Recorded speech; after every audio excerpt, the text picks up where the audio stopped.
Hello बच्चों, welcome to DLP institute. इस video में हम क्लास 12 केमिस्ट्री का सेट नंबर 7 बीजेड सॉल्व करेंगे। हम उन्हीं प्रश्नों को सॉल्व करेंगे जो आपके सिलेबस में हैं। तो बिना देर के शुरू करते हैं। पहला प्रश्न जो हमने लिया है वो आपका MCQ का बहुविकल्पिक प्रश्न है। पहले पूछा गया 3.0 ग्राम स्टिक अम्ल 3.0 ग्राम स्टिक अम्ल यानी कि CH3COOH को 80 ग्राम बेंजीन में विलीन किया गया, घोला गया है। विलेन की मोललता बतानी है आपको। तो देखिएगा, इसमें विलेय कौन है? स्टिक अम्ल है, ये विलेय है। और विलायक कौन है? बेंजीन है। तो मोललता का सूत्र पहले लिखिएगा। मोललता बराबर क्या होता है? विलेय का द्रव्यमान बटे विलेय का अणुभार गुणे 1000 बटे विलेय जो विलायक है उसका द्रव्यमान।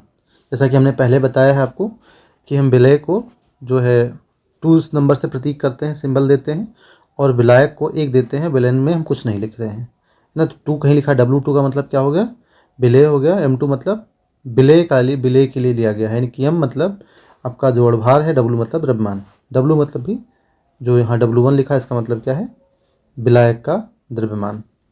W2 मतलब विलेय का द्रव्यमान। इसमें रख दीजिए, अब आपका कल आ जाएगा। W2 कितना है? 3 ग्राम।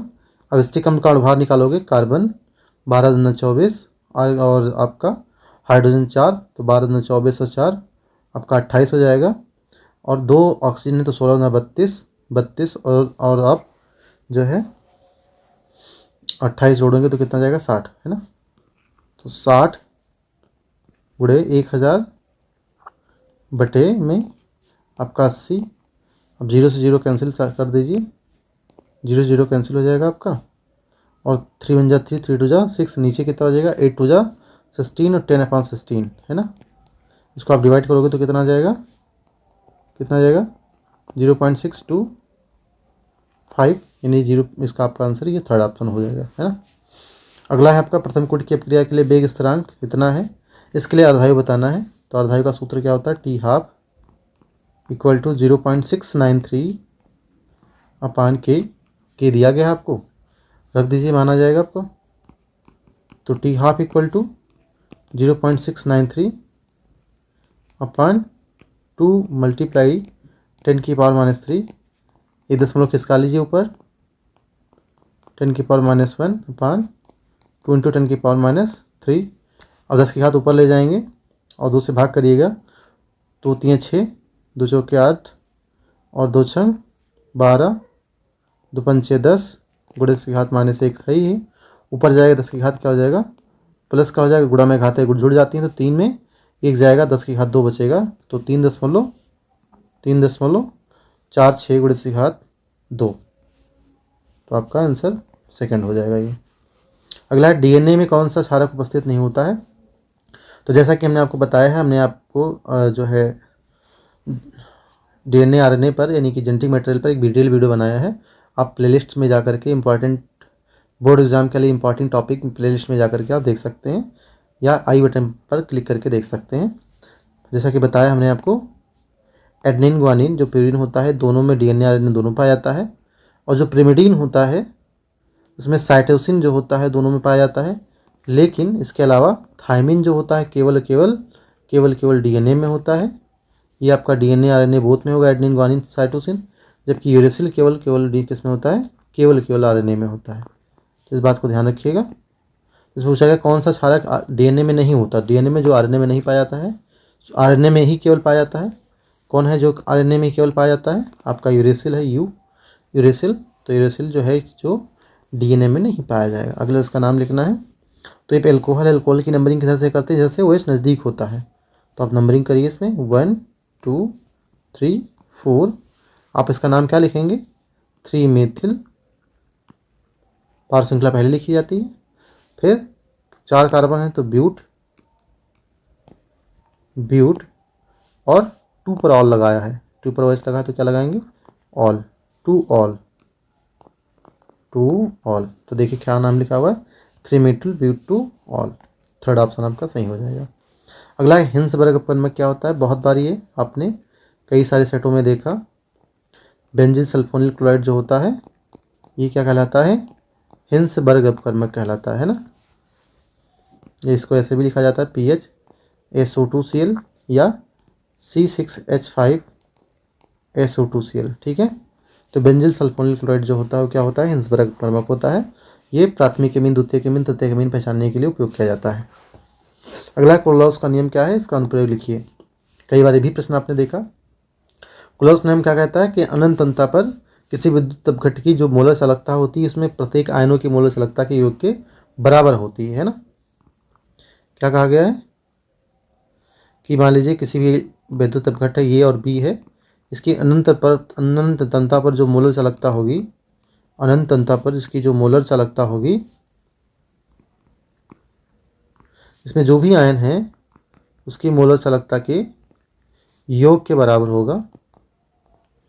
क्या होगा, इसके मोलर चालकता के योग के बराबर होगा। बस इतनी सी बात है। अब इसका उपयोग क्या करते हैं, कोलराउस का नियम का अनुप्रयोग है, बहुत सारे हैं, 3-4 कई सारे हैं। इसमें तो हमने एक लिया है कि कोई दुर्बल विद्युत अपघट्ट है तो उसकी जो चालकता है उसको ज्ञात करने के लिए प्रबल वैद्युत अपघट्ट का सहारा लेते हैं। क्या करते हैं कि जो भी प्रबल वैद्युत अपघट्ट है जिसमें दुर्बल वैद्युत अपघट्ट के आयन उपस्थित हैं, उनकी सहायता से हम दुर्बल वैद्युत अपघट्ट के मोल जो है चालकता को ज्ञात कर लेते हैं। जैसे मान लीजिए आपको NaCl की मोलर चालकता ज्ञात करनी है, तो आप क्या देखिए, ऐसे इलेक्ट्रोलाइट लीजिए जिसमें Na की चालकता दी गई हो और Na आयन की चालकता दी गई हो और Cl आयन की चालकता दी गई हो। उसे क्या करेंगे आप, इन दोनों आयनों की चालकता को निकालेंगे और जोड़ करके लिख देंगे तो क्या होगा, NaCl की चालकता आ जाएगी। तो एग्जाम्पल के लिए हम कहें, जैसे हमने मान लीजिए NaOH की चालकता ली है, दिया गया है आपको, ठीक है, और आपको HCl की चालकता दी गई है, आपको H2 की चालकता दी गई है ना। तो अब देखिए आपको यहाँ से Na आयन मिल जाएगा, NaOH से किसका आयन मिल जाएगा, किसका कौन सा आयन मिल जाएगा, Na आयन मिल जाएगा, और HCl से Cl आयन मिल जाएगा। लेकिन आपको जब इन दोनों को जोड़ोगे तो OH और H दोनों की चालकता भी मिल जाएगी, है ना। तो क्या करोगे आप, H2 की मोलर चालकता को घटा दोगे। इसलिए अभी क्या करेंगे, जब आपको NaCl की मोलर चालकता लिखनी है तो आप इसका लिख सकते हो। जैसे मान लीजिए एस्टिक अम्ल है, एस्टिक अम्ल, ये तो प्रबल विद्युत अपघट्ट का हो गया। मान लीजिए आपको एस्टिक अम्ल का लिखना है, मोलर चालकता किसकी लिखनी है, एस्टिक अम्ल की CH3COOH की। इसमें कौन कौन से आयन है, इसमें CH3COO एसिटेट आयन और हाइड्रोजन आयन है। तो देखिए आप जो भी विद्युत अपघट्ट दिए गए हैं उसमें एसिटेट आयन की चालकता कहाँ दी गई है और H+ की चालकता कहाँ दी गई है, उनको दे करके जोड़ के लिखिएगा तो आपको उसकी चालकता मिल जाएगी। इसके बहुत सारे क्वेश्चन आपने किए हैं, अगले जो बाकी जो सॉल्व है उसमें मिले हैं आपको, तो इस पर बहुत ज़्यादा डिस्कस नहीं करते हैं। अगला क्वेश्चन है विलेन चैप्टर से, एक विद्युत अन्य अपघट्ट है जो 2 ग्राम का है, 50 ग्राम बेंजीन में घोला गया है। इसके हिमांक में इतनी कमी आ जाती है, तो बेंजीन का हिमांक अवनमन स्थिरांक 5.12 किलोग्राम कैलोरी प्रति मोल है। तो इसके मोल द्रव्यमान की गणना कीजिए। देखिए हिमांक अवनमन स्थिरांक का सूत्र क्या होता है, कैसे निकालते हैं, डेल्टा TF = KF मोललता। मोललता सूत्र क्या होता है, अगर इसको पूरा डिटेल में ओपन करके लिखो तो क्या लिखोगे, डेल्टा TF = KF गुणे विलेय का द्रव्यमान गुणे 1000 बटे में विलेय का अणुभार गुणे विलायक का द्रव्यमान, है ना। हमने यहाँ 2 लिखना था क्योंकि हम विलायक के लिए 1 लेते हैं और विलेय के लिए क्या लेते हैं, 2 लेते हैं, है ना। इस प्रकार से आप निकाल सकते हैं। Delta TB 0. कितना दिया, 40 केल्विन, है ना। तो 0.40 केल्विन, KF आपको 5.12, W2 कितना दिया गया है, W2 2 ग्राम गुणे 1000 बटे M2 आपको ज्ञात करना है, और कितने में घोला गया है, 50 ग्राम बेंजीन में घोला गया है। अब इसको आप सॉल्व कर लीजिए, है ना। सॉल्व करेंगे 0 0 कैंसिल हो जाएगा आपका, 5 दूनी 10 हो जाएगा ये आपका, है ना। 5 2 जा 10, 20 आ जाएगा। तो M2 बराबर 5.12 × 2 × 10.4, दशमलव हटा लीजिए, एक जीरो बढ़ जाएगा, दशमलव हटाएंगे तो देखिए आप यहाँ से अगर दशमलव हटाते हैं तो एक जीरो बढ़ जाएगा आपका, ऊपर गुणा करिए, क्या आ जाएगा आपका 5.12 मल्टीप्लाई 2 जा 4, ये 400 हो जाएगा अपन 4 से 4 कैंसिल कर दीजिए। देखिए हमने जीरो यहाँ छोड़ दिया, तो जीरो क्योंकि दशमलव के बाद में, अंक के बाद में जीरो अगर लिखा तो उसका कोई वैल्यू नहीं है, आप घट लगाओगे भी तो आगे चल के कट जाएगा वो, है ना। अगर मान लीजिए आप यहाँ लगा रहे हैं जीरो, तो यहाँ एक जीरो और बढ़ेगा कि 2 अंक बाद दशमलव हटेगा, तो ये सब कट जाएंगे, है ना, ये सब के सब कट जाएंगे, 2 जीरो जीरो कैसे कैंसिल हो जाएगा, आपका एक जीरो से जीरो कैंसिल हो जाएगा, फिर से उतना ही आ जाएगा, तो इसलिए इसका लगाने का कोई मतलब नहीं है, ठीक है।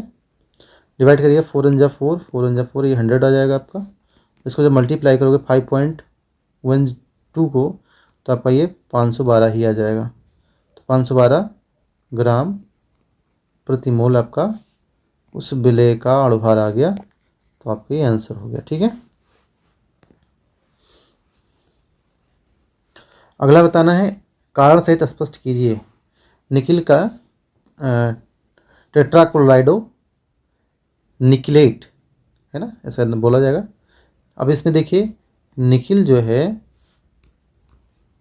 निकिल पर ऑक्सीडेशन स्टेट क्या होगी, आप जानते हैं +2 होगी, क्यों कि क्लोरीन पर -1 होता है, 4 पर कितना हो जाएगा -4, और -2 तभी बाहर आएगा जब निकिल पर +2 हो, है ना, तो निकिल पर कितना है +2 है। और यहाँ पे टेट्रा कार्बोनिल निकिल है, तो कार्बोनिल पर कितना नहीं, कार्बन मोनोऑक्साइड पर कितना होता है 0, तो बाहर 0 है, इसका मतलब निकिल यहाँ पर किस अवस्था में 0 में है, तो यहाँ पे निकिल किस अवस्था में है 0 ऑक्सीडेशन स्टेट में है। अब देखिए इन बताना है आपको कि ये एक प्रतिचुंबकीय, दूसरा जो है अनचुंबकीय है, कारण क्या है, तो देखिएगा निकिल के पास में कितने इलेक्ट्रॉन होते हैं,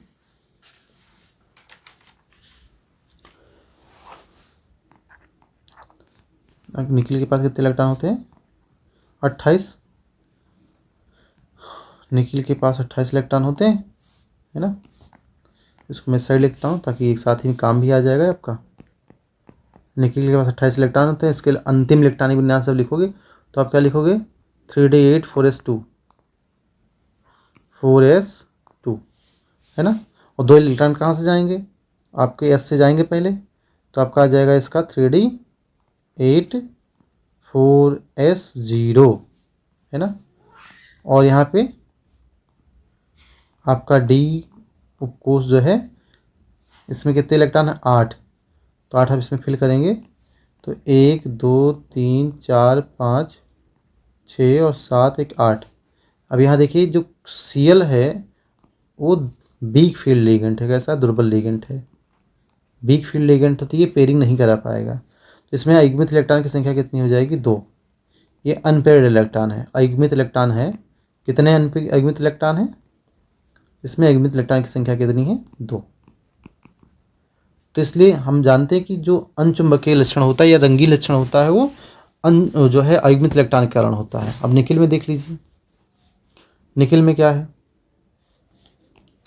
निकिल के पास ये सभी इलेक्ट्रॉन है 1 2 3, और ये आप इसमें इलेक्ट्रॉन फिल करेंगे तो 1 2 3 4 5 6 7 और 8 इलेक्ट्रॉन हो गए यहाँ पे, और एस में कितने 2। और यहाँ पे जब CO है, कार्बोनिल है, वो कैसा है स्ट्रॉन्ग फील्ड लिगेंड है, प्रबल क्षेत्र लिगेंड है, ये क्या करेगा पेयरिंग करा देगा, है ना। तो इसके जो इलेक्ट्रॉन है क्या करेंगे, ये पेयरिंग कर लेंगे, D के इलेक्ट्रॉन में क्या करा देगा पेयरिंग करा देगा, तो आपका ये जो D के अयुग्मित इलेक्ट्रॉन थे ये कैसे हो जाएंगे पेयर्ड अवस्था में हो जाएंगे, सभी के सभी कैसे हो जाएंगे पेयर्ड हो जाएंगे, है ना। तो इस प्रकार से क्या होगा, पेयर्ड जब हो जाएंगे तो यहाँ पे कोई अयुग्मित इलेक्ट्रॉन नहीं बचेगा, यानी कि n = 0, यानी अनपेयर्ड इलेक्ट्रॉन क्या हो जाएगा, अनपेयर्ड इलेक्ट्रॉन कैसे हो जाएंगे 0, अनपेयर्ड इलेक्ट्रॉन कितने हो जाएंगे 0, तो ये कैसा हो जाएगा प्रतिचुंबकीय। तो ये आपका अनचुंबकीय हो जाएगा अनचुंबकीय, ये हो जाएगा आपका प्रतिचुंबकीय। ठीक है, तो प्रतिचुंबकीय क्यों हुआ? क्योंकि इसमें जो है अयुग्मित इलेक्ट्रॉन शून्य है, नहीं है। ठीक है, तो आप लिख सकते हो, क्या लिख सकते हो? निकिल टेट्राकार्बोनिल निकलेट जो है आपका, इसमें अधिक अयुग्मित इलेक्ट्रॉन कितने हैं? इसमें अयुग्मित इलेक्ट्रॉन उपस्थित हैं, अयुग्मित इलेक्ट्रॉन 2 उपस्थित हैं, इसलिए यह कैसा है? इसलिए यह अनचुंबकीय है। कैसा है? अनचुंबकीय है, साथ में रंगीन भी होगा, अनचुंबकीय है। जबकि दूसरा वाला कैसा होगा? टेट्राकार्बोनिल निकिल कैसा होगा? प्रतिचुंबकीय होगा। ठीक है, तो इस प्रकार से आप लिख सकते हैं। अगला यहाँ भी प्रबल अनचुंबकीय और दुर्बल अनचुंबकीय पूछा गया, तो क्या होगा? प्रबल वाले में ज़्यादा अयुग्मित इलेक्ट्रॉन होंगे, दुर्बल वाले में कम इलेक्ट्रॉन होंगे। कितने अयुग्मित इलेक्ट्रॉन होंगे ये देख लेते हैं। तो फेरस जो होता है, आयरन जो होता है, कितना इलेक्ट्रॉन इसके बाद हमको उसमें कितने इलेक्ट्रॉन होते हैं, कितना लिखा जाएगा? अब जानते हो 26 होता है, तो 4s6 और 3d6 और 4s2 लिखा जाएगा। 26 इलेक्ट्रॉन होते हैं ना। Fe के पास कितने इलेक्ट्रॉन होते हैं? 26। तो इसका जब इलेक्ट्रॉनिक विन्यास आप लिखोगे तो क्या लिखोगे? 3d6 4s2।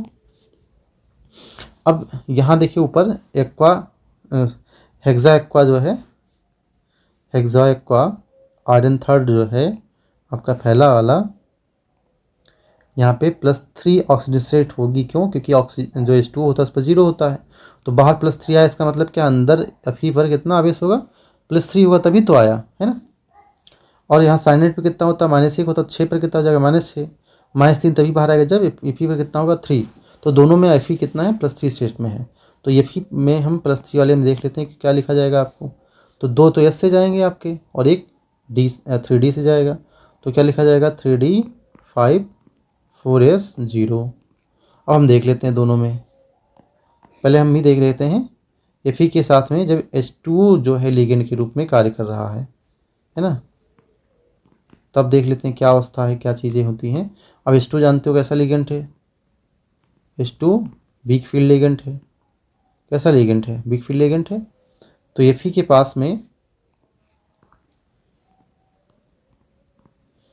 पास में वायतम कोश में कितने इलेक्ट्रॉन है? 5 इलेक्ट्रॉन है डी में। तो डी के अब वीक फील्ड लिगेंड है H2 कैसा है? H2 वीक फील्ड लिगेंड है, तो इसमें कोई भी पेयरिंग नहीं होगी, यानी कि अयुग्मित इलेक्ट्रॉन की संख्या कितनी हो जाएगी? 5। ठीक है, अब जबकि यहाँ देखिए Fe हेक्सासाइनाइडो जो है, हेक्सासाइनाइडो फेरेट जो है CN6 कितना आवेश है? 3-। इसको क्या बोला जाएगा? हेक्सासाइनाइडो फेरेट थर्ड, है ना। तो अब देखिए यहाँ भी Fe के पास में वायतम कोश में कितने इलेक्ट्रॉन होंगे? यानी डी में कितने इलेक्ट्रॉन होंगे? 5 ही इलेक्ट्रॉन होंगे, क्योंकि यहाँ भी +3 ऑक्सीडेशन स्टेट है, 5 ही होंगे। लेकिन साइनाइड जो है CN कैसा है? CN कैसा है? स्ट्रॉन्ग फील्ड लिगेंड है। कैसा लिगेंड है? स्ट्रॉन्ग फील्ड लिगेंड है। और जबकि जो है ये H2 कैसा था? वीक फील्ड लिगेंड था। कैसा था? वीक फील्ड लिगेंड था। तो ये पेयरिंग करा देगा। CN क्या कराएगा? CN- क्या करा देगा? पेयरिंग कराएगा। और पेयरिंग कराने के कारण क्या होगा? ये जो अब 5, चूँकि 5 अयुग्मित इलेक्ट्रॉन है, कितने? 5 अयुग्मित इलेक्ट्रॉन है, तो 2 पेयरिंग कर जाएंगे, लेकिन एक बच जाएगा, एक इलेक्ट्रॉन बच जाएगा जो युग्मित पेरित नहीं हो, मतलब पेयर्ड नहीं होगा, एक का जोड़ा नहीं बनेगा, है ना, एक का जोड़ा नहीं बनेगा। तो इसमें अयुग्मित इलेक्ट्रॉन की संख्या कितनी होगी? 1। मतलब जो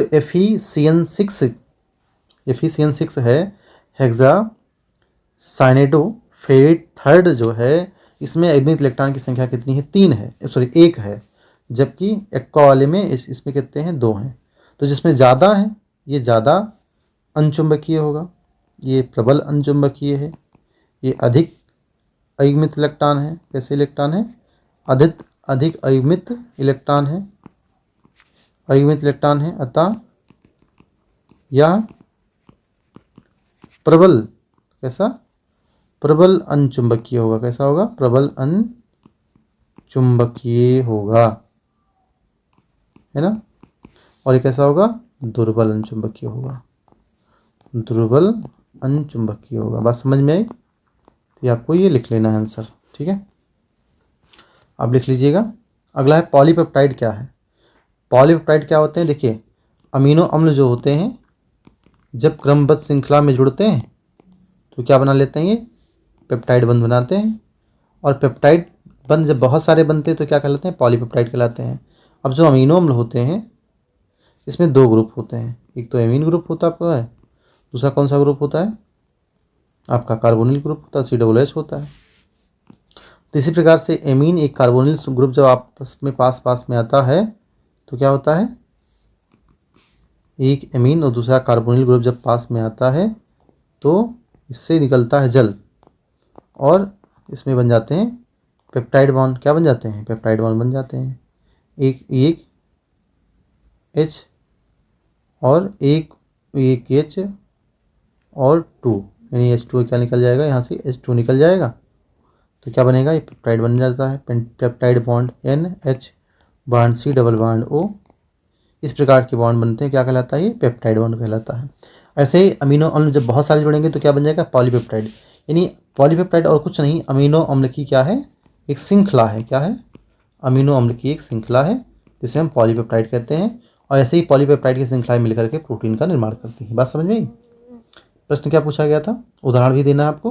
तो इंसुलिन इत्यादि जो है, इंसुलिन ये क्या है, एक पॉलीपेप्टाइड है, ठीक है, क्या है, एक पॉलीपेप्टाइड है। अगला क्वेश्चन है NaOH का विलयन है 0.05 मोल प्रति लीटर, यानी कि मोलर। कॉलम का व्यास दिया गया है 2 सेंटीमीटर, जो व्यास है वो 2 सेंटीमीटर है। और इसकी जो लंबाई दी गई है आपको 100 सेंटीमीटर दी गई है। और इसका प्रतिरोध दे दिया गया है आपको R बराबर 5.55 इंटू 10³ ओम प्रतिरोध दे दिया गया है, ठीक है। इसकी प्रतिरोधकता, चालकता एवं मोलर चालकता ज्ञात करनी है। तो देखिए सबसे पहले तो आप जानते हैं एक सूत्र आपको याद रखना है, R बराबर ρL/A, ये प्रतिरोध निकालने का है। इसे से आप बहुत सारी चीज़ें निकाल सकते हो। रो आपको यानी कि प्रतिरोधकता बतानी है तो क्या हो जाएगा, इसका आप बाकी पक्षांतर कर देंगे तो R ये बाई L हो जाएगा। अब देखिए क्या हो जाएगा, रो बराबर R दिया गया है आपको, एरिया πr² होता है, क्या होता है, πr² अपन L भी दिया गया है। अब यहाँ पे देखिए व्यास दिया गया है आपको, ये व्यास दिया गया कितना, 2 सेंटीमीटर। तो रेडियस आपका कितना हो जाएगा, 2/2 यानी कि 1 सेंटीमीटर। कितना हो जाएगा, 1 सेंटीमीटर। तो आप रो निकाल लीजिए यहाँ से, रो बराबर R 5.55 इंटू 10³ कितना दिया गया 3 मल्टीप्लाई पाई का मान कितना होता है 3.14 लिख लीजिए आप सीधा, या 22/7 जो भी लिखना चाहें आप। 1/4 गुणे R का मान 1 का स्क्वायर, L कितना है 100 सेंटीमीटर। इसको सॉल्व करिए, तो जब सॉल्व करेंगे 10 की घात नीचे 100 है तो ऊपर जाएगा, माइनस का हो जाएगा। तो 5.55 मल्टीप्लाई 10³ -2 गुणे 3.14 है ना। इसको जब आप गुणा करोगे, जब गुणा करोगे तो क्या आ जाएगा आपका, ये आपकी जो है प्रतिरोधकता आ जाएगी। प्रतिरोधकता कितनी आती है 174 गुणा करोगे आप, जब मैंने गुणा 174.27 ओम इनवर्स आएगा, है ना। ये रो आ गया आपका, ठीक है। अब आपको बताना है के, तो के क्या बोलता है 1/रो होता है, उल्टा होता है इसका, है ना। तो कितना हो जाएगा 1/1.17427। इसको सॉल्व करने के लिए क्या करोगे, ऊपर आप इसको 1000 कर लीजिए, 10 की घात -3 कर दीजिए, कि 3 0 हमने बढ़ाया तो 10 की घात -3 कर दिया, 174.27। इसको आप भाग कर लीजिए, आपको के मिल जाएगा। आपको क्या बताना है, मोलर चालकता बतानी। क्या बताना है, मोलर चालकता बतानी है। तो मोलर चालकता सूत्र क्या होता है, के इंटू 1000 क्योंकि सेंटीमीटर में दिया गया है आपको मोलर चालकता, बटे सी, है ना। तो के आपका कितना आ जाएगा, या आपको 1000 वाला रखेंगे, रखिए, या फिर सीधा यही रख दीजिए 1/, क्योंकि दशमलव हटाओगे तो आप सॉल्व करने के लिए वही लिखोगे 174.27 और मल्टीप्लाई 1000 बटे में सी आपको दिया गया 0 पॉइंट, देख लीजिए कितना गया है, 0.05 0.05 दिया गया है। इसको आप सॉल्व करिए, कितना हो जाएगा, 1000 बटे 174.27 मल्टीप्लाई दशमलव हटाएंगे तो 5 × 10⁻², ऊपर जाएगा, इसको सॉल्व करिएगा आप, है ना। सॉल्व करेंगे तो 5 दूनी 10 और आपका ये 5 दूनी 10, ये देखिए इसे डिवाइड करिए, 5 × 5, 5 × 2 = 10, 2 0 का 2 0, 200 हो जाएगा, 10 की घात ये ऊपर जाएगा, 10 की घात 2 हो जाएगा, अभी हो गया 174, है ना। इसको जब आप भाग कर लेंगे तो आपको ये, इसको पूरा लिख लीजिए, देखिए किसने लिखा, 5 × 5 मैंने डिवाइड किया था उसको, ठीक है। सॉल्व करेंगे इसको आप, तो इसे पूरा कर लीजिए, इसको 2000 20,000 बटे 174 सॉल्व करेंगे तो आपका आ जाएगा 114.54 ओम इनवर्स सेंटीमीटर स्क्वायर, है ना। Ohm inverse centimetre square, ohm inverse centimetre square, ठीक है। तो आपका ये आंसर आ जाएगा। अगला है फ्रक्टोज की संरचना, सूत्र लिखिए तथा ग्लूकोज की संरचना से कैसे भिन्न है। देखिए फ्रक्टोज क्या होता है, फ्रक्टोज एक एल्डोज शुगर है, क्या है, कैसी शुगर, सॉरी कीटोज शुगर है, कैसी शुगर है, कीटोज शुगर है, कैसी शुगर है, कीटोज शुगर है, CHOH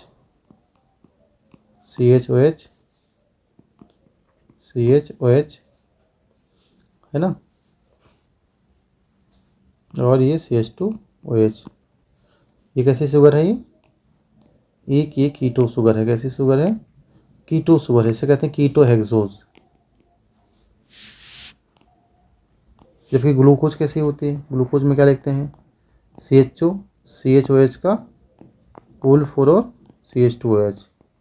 ये कैसी शुगर होती है, ये एल्डोज शुगर है, कैसी शुगर है, एल्डोज है ना। क्योंकि इसमें कौन से ग्रुप है, एल्डिहाइड ग्रुप है, इसमें कौन सा ग्रुप है, एल्डिहाइड, इसमें कौन सा ग्रुप था, कीटोन ग्रुप था, है ना।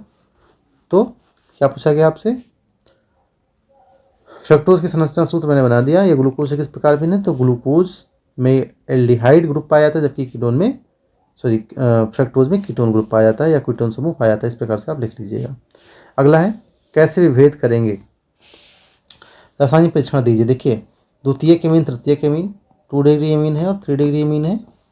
साथ में यहाँ पे देखिए मेथिल एमीन और डाईमेथिल एमीन। मेथिल एमीन क्या होता है, CH3NH2, डाईमेथिल एमीन क्या हो जाएगा, CH3NH भी। देखिए ये भी 2 डिग्री एमीन है, 1 डिग्री एमीन है, ये आपका 1 डिग्री एमीन है, ये 2 डिग्री एमीन है।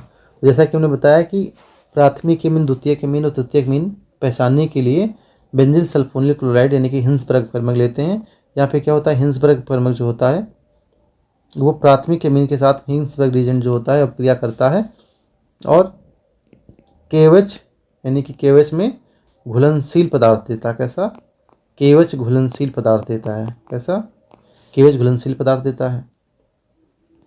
जो 2 डिग्री एमीन होता है वो हिंसबर्ग परमंग के साथ अपक्रिया करता है, लेकिन KOH अघुलनशील पदार्थ देता है। कैसा, अघुलनशील पदार्थ देता है। देखिए KOH के साथ अघुलनशील मतलब ये अपक्रिया तो करेगा, 2 डिग्री एमीन जो होगा आपका ये अपक्रिया करेगा हिंसबर्ग अपकर्मक के साथ, बेंजिल सल्फोनिल क्लोराइड्स के साथ, लेकिन कैसा देगा, ये KOH अघुलनशील पदार्थ देगा। जबकि जो 3 डिग्री एमीन होता है, 3 डिग्री एमीन जो होता है वो हिंसबर्ग रीजन के साथ रिएक्शन ही नहीं करता है, नो रिएक्शन, ठीक है। तो हमने एक साथ बता दिया इनको। अब ज़्यादा डिटेल में इसलिए नहीं किया हमने कि जो पिछले आपके सेट थे उसमें बहुत बार ये क्वेश्चन आया है, तो हमने उसमें डिस्कस किया है, आपने उस क्वेश्चनों को देखा ही होगा, ठीक है। अगला एथिलेमिन और एनिलीन। एथिलेमिन एनिलीन से देखिए, एथिलेमिन क्या है, C2H5NH2 है ना, और एनिलीन क्या होता है, बेंजिलेमीन है, बेंजेनामाइन है, बेंजीन के साथ एमीन। अब देखिए, इसका जब डाइजेनियम साल्ट बना करके इसका डाइजेनियम साल्ट बना करके जब डाइजेनियम साल्ट बने C2H5NH2Cl, तो इससे आप रंगीन उत्पाद नहीं प्राप्त कर सकते, है ना, इससे रंगीन उत्पाद नहीं प्राप्त कर सकते। जबकि इसके डाइजेनियम साल्ट से आप किसी एरोमेटिक यौगिक से अभिक्रिया कराओ तो इससे आप रंगीन उत्पाद प्राप्त कर सकते हो, है ना। तो मान लीजिए आपने डाइजेनियम साल्ट बनाया NaNO2 + HCl 0 डिग्री सेल्सियस, तो क्या होगा, आपका पहले बनेगा बेंजीन डाइजेनियम साल्ट। क्या बनेगा, बेंजीन डाइजेनियम साल्ट बनेगा। और इसकी अभिक्रिया दोबारा आप मान लीजिए फिनॉल से करा दीजिए। किससे करा दीजिए, फिनॉल से। तो ये कपलिंग होकर के क्या होगा, ये अभिक्रिया कपलिंग होकर के एक रंगीन उत्पाद देगी। क्या देगी, ये अभिक्रिया जुड़ जाएगी और ये एक रंगीन उत्पाद देगी। तो इस बात को ध्यान रखिएगा कि जो एरोमेटिक होते हैं वो डाइजेनियम अभिक्रिया करके एक रंगीन उत्पाद दे सकते हैं, जबकि जो नॉन एरोमेटिक होते हैं वो डाइजेनियम साल्ट से आप रंगीन उत्पादन से नहीं प्राप्त कर सकते हैं। ठीक है, ये तो आपका अंतर हो गया। अगला क्वेश्चन है 5th का क्वथनांक उन्नयन से आप क्या समझते हैं। एक द्रव का क्वथनांक कितना है, इतना ग्राम। जब आवासशील विलेय मिलाते हैं तो द्रव में घोलते हैं तो उसका क्वथनांक 350.50 हो जाता है। यानी कितना बढ़ जाता है, 0.50 केल्विन बढ़ जाता है। उसके मूल द्रव्यमान की गणना करनी है। सेम आपने प्रश्न देखा था। तो क्वथनांक उन्नयन क्या होता है, जब किसी अवाष्पशील, लिख लीजिएगा, जब किसी अवाष्पशील विलेय को किसी विलायक में डाला जाता है, घोला जाता है, तो उसके क्वथनांक में कुछ बढ़ोतरी हो जाती है, क्वथनांक में वृद्धि हो जाती है, जिससे क्वथनांक का उन्नयन कहते हैं। ठीक है, अब इसको हम कैलकुलेट कर देते हैं, आप लिख लीजिएगा। नहीं लिख रहे क्योंकि ये कई बार क्वेश्चन लिख चुके हैं इसको। तो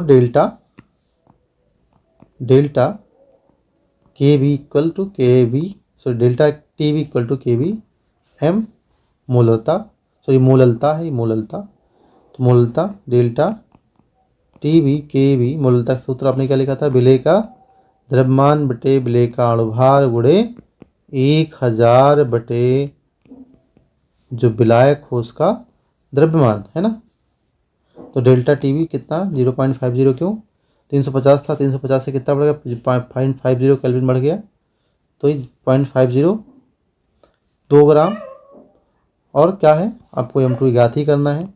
KB आपको दे रखा है 2.50, है ना, 2.50 W2 2 ग्राम गुणे 1000 बटे में M2 आपको ज्ञात करना है। कितने में घोला गया है, आप देखिए 100 ग्राम में। कितने में, 100 ग्राम में, है ना, 100 ग्राम में। अब इसको सॉल्व कर लीजिए, M2 इधर लाएंगे, है ना, तो आप गुणा करेंगे, देखिए 0 से 0 कैंसिल कर दीजिए, आपका 2.5 गुणे 2 गुणे 10 बटे 0.50, है ना, दशमलव हटा लीजिए, 250 गुणे 2 गुणे 20 हो जाएगा आपका ये, और 50, 0 0 कट गया, 50 25, 5 दूनी 10, कितना आ जाएगा, 50 25 गुणे 2 20 पंचे 100 ग्राम प्रति मोल आपका M2 आ गया। क्या आ गया, ये आपको M2 मिल गया। ठीक है, ये आपने M2 कैलकुलेट कर लिया। अगला क्वेश्चन है, अभिक्रिया की कोड से आप क्या समझते हैं। प्रथम कोड की अभिक्रिया शून्य कोड की अभिक्रिया किस किस प्रकार अंतर में क्या अंतर है। फिर स्थिर आयतन पर N2 के तापीय वियोजन से निम्न आकृति प्राप्त हुए वेग स्थिरांक की गणना कीजिए। देखिए, सबसे पहले बात अभिक्रिया की कोड, तो देख लीजिए एक बार, इसको आपने नहीं किया है तो मैं इसको लिख देता हूँ। अभिक्रिया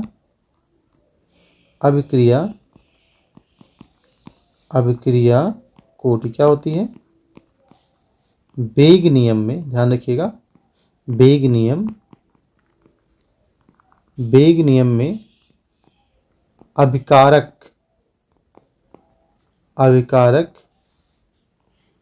के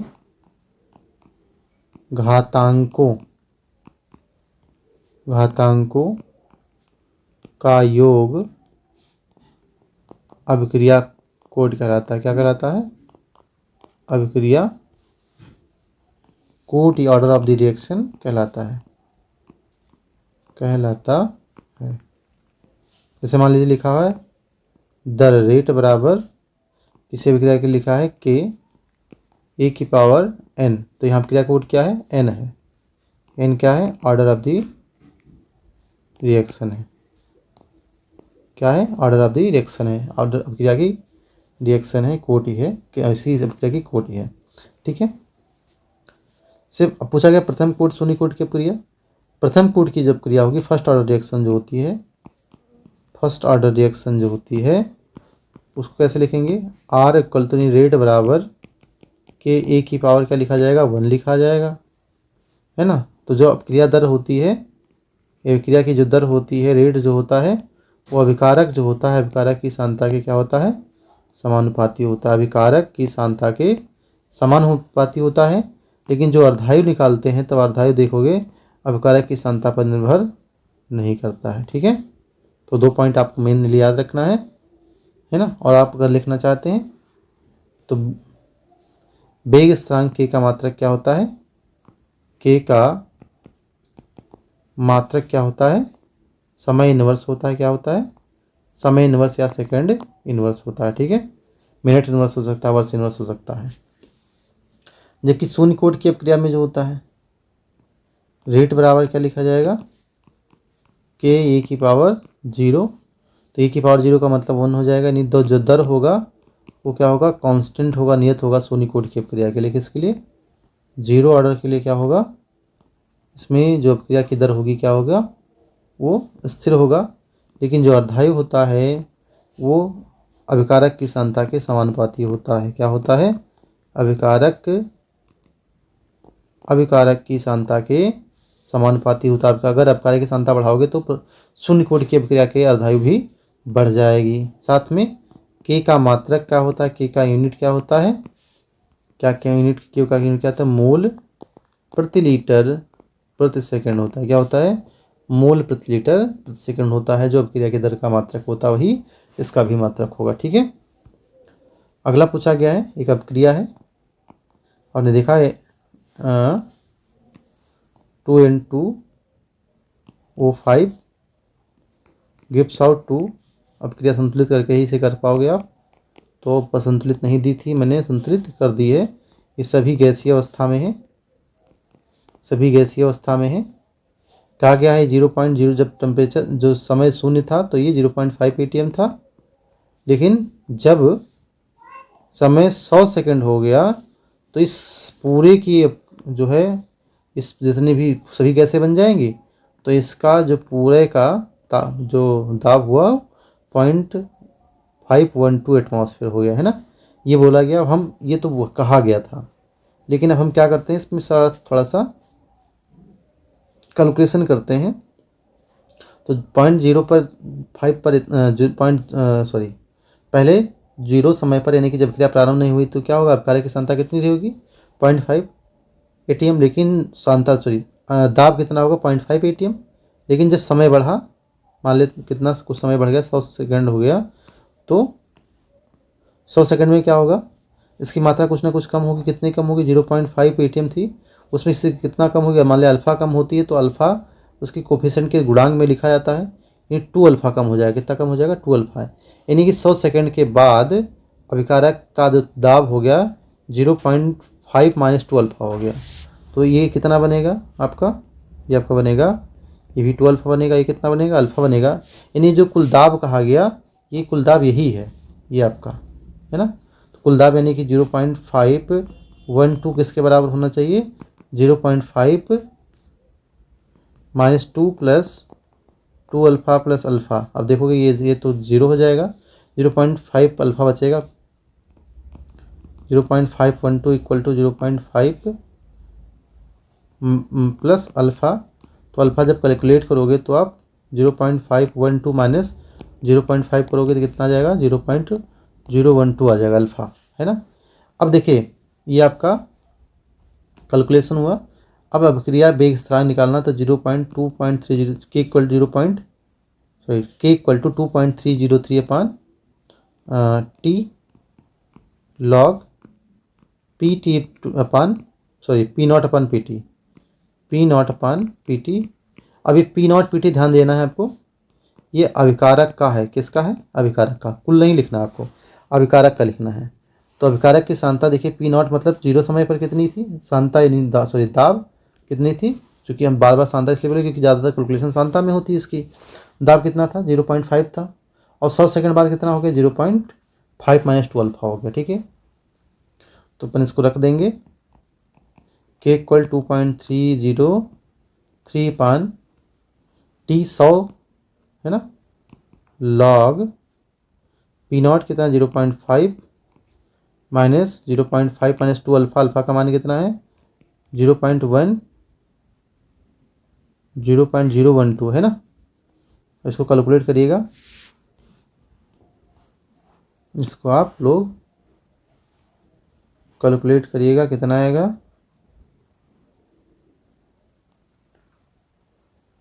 कितना आएगा ये देखिए, कैलकुलेट करते हैं इसको।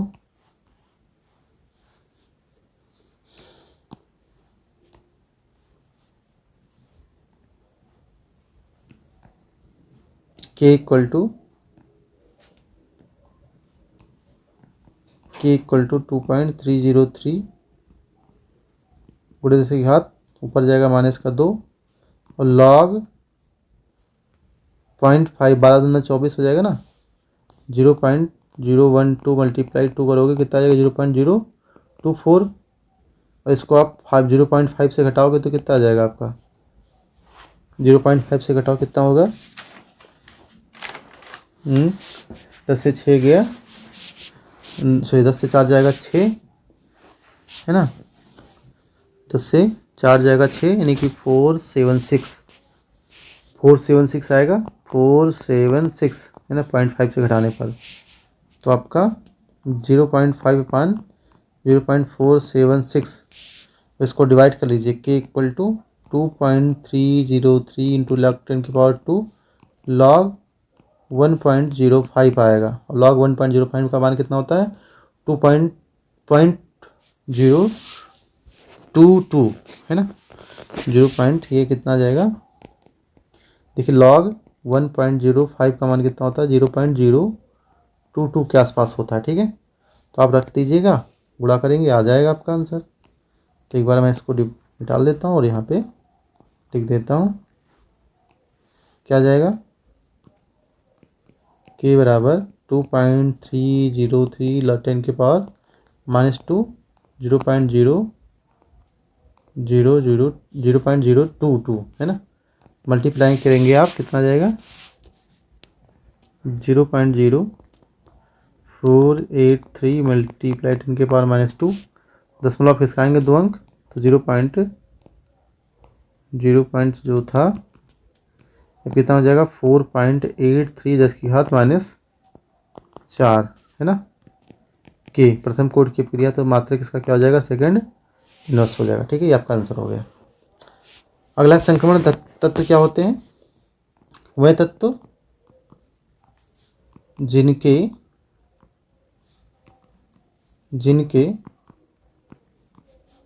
n-1d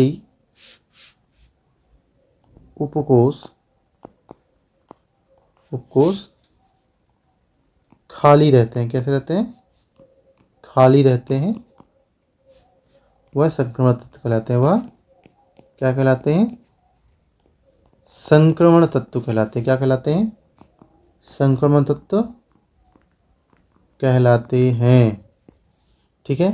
फिर पूछा गया है प्रथम संक्रमण तत्व। ये आपके प्रथम संक्रमण तत्व क्या है, प्रथम संक्रमण तत्व जो पहली सीरीज है 3D series, scandium, titanium, vanadium. आपको scandium, titanium, vanadium, chromium, manganese, iron, cobalt, nickel,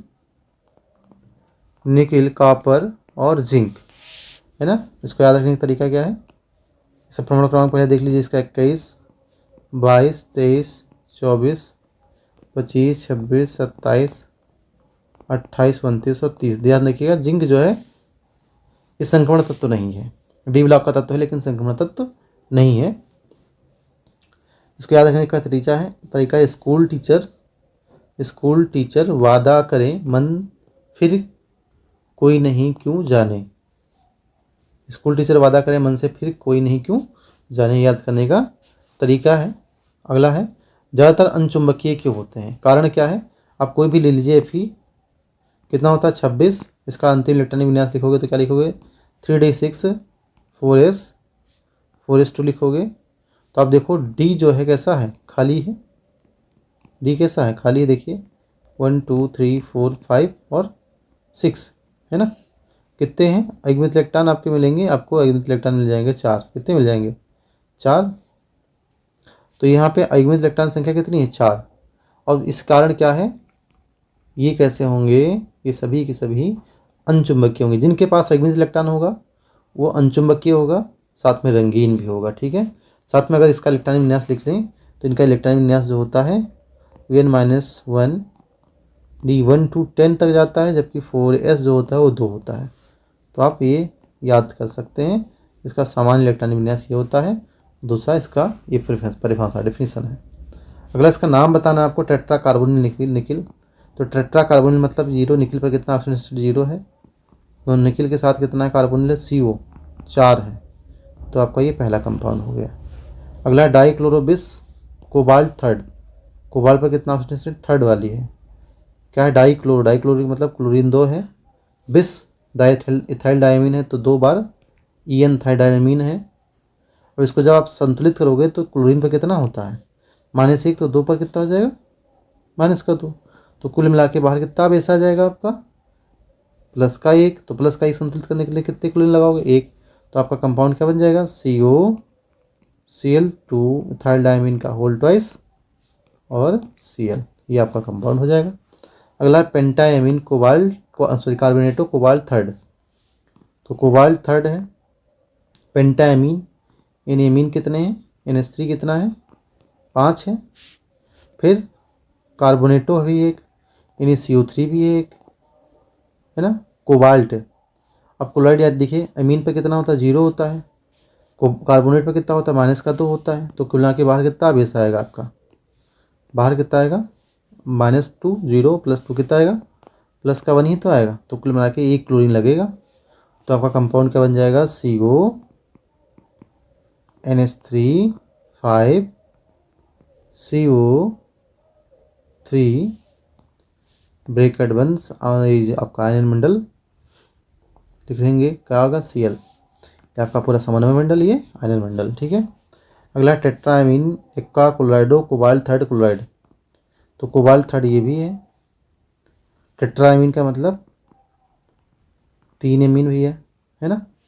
aqua क्लोराइडो, aqua मतलब H2O भी है, क्लोराइडो मतलब Cl भी है।